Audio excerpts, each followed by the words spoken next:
Welcome back to the channel. Today, we're diving into 7 car brands that are dangerously close to collapse. Number 7, Nissan. Once a true heavyweight in the automotive world, Nissan now feels like it's cruising around with the check engine light on and pretending nothing's wrong. This is the same brand that gave us icons like the 350Z and dependable Ultimas, yet today it's more associated with outdated designs, confusing lineups, and corporate drama that feels straight out of a Netflix series. Remember when Nissan had confidence and flair? Now it's more of a shoulder shrug. Sales are dropping faster than a phone slipping out of your hand at the gym. While competitors push forward with innovation and EV technology, Nissan seems stuck in neutral. Rolling out facelifts nobody asked for and holding onto models that should have retired back when MySpace was still relevant. On top of that, quality control has taken a hit. Transmission problems, recalls, and reliability concerns are now practically part of the package and not in a good way. Then there's the leadership chaos. After the infamous Carlos Ghosn saga, the guy who escaped Japan in a box, Nissan's direction has been shakier than leaf range in winter. So why avoid Nissan? Unless you enjoy watching resale value disappear faster than your morning coffee or dealing with customer service that feels like a maze, it's probably best to stay away. With strong competitors like Toyota, Honda, Hyundai, and even Ford stepping up, there's simply no solid reason to pick Nissan right now. In short, buying a Nissan today feels like betting on Blockbuster to make a comeback. Not impossible, just extremely optimistic. Number 6, Lincoln. Once considered the crown jewel of American luxury, Lincoln now seems to be limping along like a grandpa at a techno concert, confused, out of place, and struggling to keep up. Once the choice of presidents and retirees alike, today it feels more like what you buy when your Cadillac dreams are limited by a Ford Fusion budget. The brand's identity crisis is hard to ignore. Is Lincoln aiming for classic luxury or modern, tech-forward style? Honestly, even Lincoln doesn't seem to know. And let's be real, when was the last time you heard someone say, "I can't wait to buy a new Lincoln"? Exactly. While brands like Lexus, BMW, and even Hyundai's Genesis roll out sleek, futuristic SUVs and sedans, Lincoln feels like it's reheating leftovers and dressing them up in fancy packaging. Much of the lineup is essentially upgraded Fords wearing tuxedos. With sedans fading out, Lincoln has shifted heavily toward SUVs. But even there, competitors leave them behind. Sales are slipping, dealer enthusiasm is lukewarm, and younger buyers just aren't interested. The average Lincoln customer is closer to Medicare than TikTok. And while the company occasionally hints at going electric, its EV strategy still feels undercooked compared to Tesla, Rivian, or even Chevrolet. So, should you consider a Lincoln? Only if you're nostalgic for the era of land yachts and think AM radio was cutting edge. Number 5, Genesis. Genesis, Hyundai's luxury spin-off, entered the US market with confidence, promising German-level luxury at Korean pricing. But somewhere along the way, things started to drift. Trying to balance between a budget Bentley vibe and a Lexus competitor hasn't exactly worked out. Sales are barely making noise, and let's be honest, when was the last time someone said, "I can't wait to buy a Genesis"?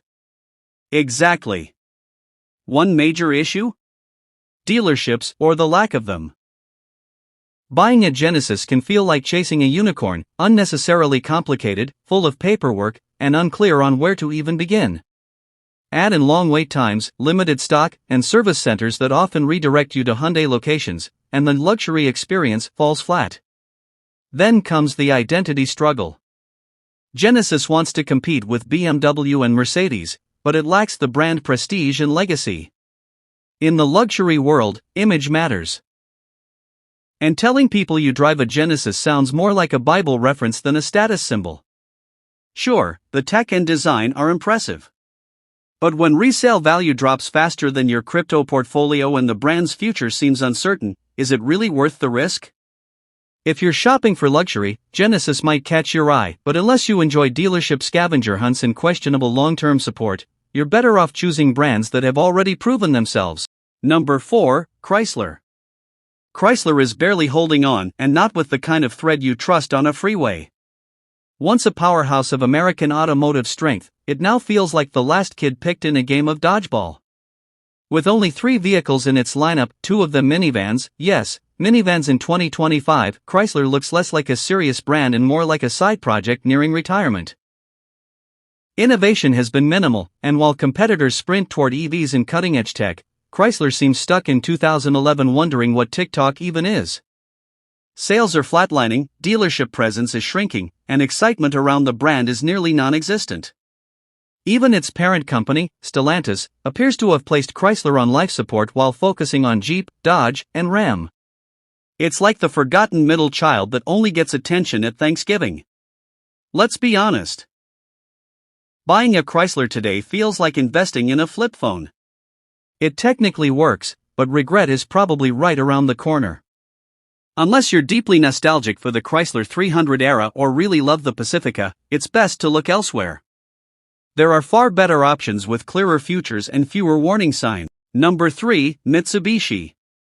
Mitsubishi, once a legendary name in rally racing and tuner culture, is now barely surviving in the US market like a forgotten VHS tape in the age of streaming. Once known for icons like the Lancer Revolution, today it's associated with cars like the Outlander and Mirage, vehicles that generate about as much excitement as a Monday morning at the DMV. The brand feels stuck in a loop, recycling outdated designs and weak engines while competitors surge ahead with EVs, hybrids, and advanced tech. The lineup is thin, the technology is behind, and the driving experience? Let's just say a shopping cart might give it competition.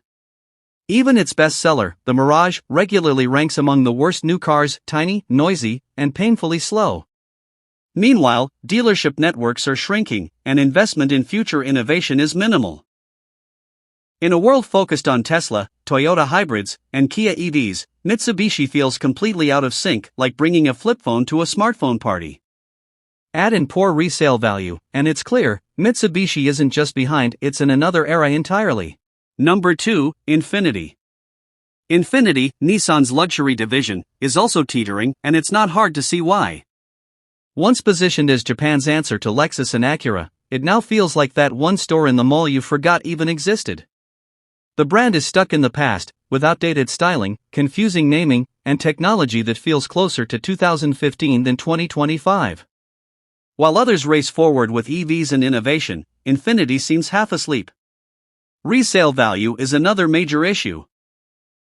Buying an Infiniti is like investing in blockbuster stock in 2010, depreciation hits hard the moment you drive off the lot. Dealerships are disappearing, service networks are shrinking, and finding parts can turn into a road trip. Reliability is inconsistent, some models perform well, others act up unpredictably. And then there's the identity problem. Is Infiniti sporty? Luxurious? Just a dressed-up Nissan? Even the brand doesn't seem sure. With a limited and uninspiring lineup, it struggles to stand out among stronger rivals from Germany and Korea. So if you're considering Infiniti in the US, here's a simple tip: don't. Number 1, Lucid Motors. Lucid Motors is showing serious signs of trouble, and it's getting harder to ignore. What started as a promising luxury EV challenger to Tesla has turned into a case study in overpromising and underdelivering. Their flagship, the Lucid Air, looks futuristic and carries a matching price tag, but spotting one in real life is rare. It's almost like Bigfoot: people claim it exists, but few have actually seen one. Lucid has burned through billions chasing a niche market. Wealthy tech enthusiasts who missed out on a Tesla Model S. While the cars are undeniably sleek and packed with advanced features, production numbers remain extremely low. At this pace, you're more likely to see a Cybertruck delivered by a unicorn than a Lucid charging nearby.